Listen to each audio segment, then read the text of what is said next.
Good morning, everyone, and welcome to the PivotBoss pre-market video for Thursday, December 19th, 2019. I am Frank Ochoa, aka PivotBoss. Here's a look at the daily time frame of the ES. We are in the thick of the holiday trading here with very narrow price action over the last 3 days. You can see here this 3-day range is super narrow. If I quantify it, it barely shows up. It barely registers over here. Just an 11.5 point range on a 3-day basis. That is just 23% of average range. Average range right now is 45 points on a 3-day basis. Just think, look at this range right here on this 3-day basis. Boom, big 3-day range, and then after that we had this. Before that we had this 3-day range, and that led to expansion. And before this compression, we had this, right? We had that big move, 3-day compression. Big move, 3-day compression. The next move could be a big move again, a big 3-day range. And when this thing has been moving 3 days, again, we can quantify how far it's been going down here. Now, obviously, the first move of the month was an outsized 3-day move, but we can still see what that is. That's about 90-something points there, 88.5 points rather. Over here on this 3-day range move, that one was 69 points. Over here, after this one was done with its 3-day range, that was 65 points. So we're looking at somewhere around 60 to 65 points. That could be the next move. And over here, 56.5 would be where it would need to get to just to turn blue, kind of like this one over here. So right now we're likely to see some sort of expansion that could happen in the near term, but again, this pattern may not keep up as we get closer and closer to next week's holiday trading schedule, but we'll see. Overall, this thing continues to trend up. You can see this 8-period average right there. Even if we were to drop down into it, there could be a rejection that takes this thing higher, very similar to what we saw previously. All right, let's take a look here at the NQ.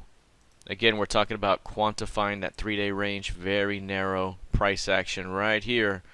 That right there, again, barely registers here. That's 28% of average, just 48.5 points. Been about 156 on a 3-day range basis. This one also has that kind of rhythm, right? You had that big move here, 3-day range. Big move here, 3-day range. And now we're kind of holding. Even over here, 3-day range after this push, that was a narrow 3-day range, and then we pulled back. So this is a push up, 3-day range. Do we see a drop into the 8-period here? That again could be a buy. Even a move as deep, again, as that 84.65 right there, could be an opportunity for bulls to defend and turn this thing back around.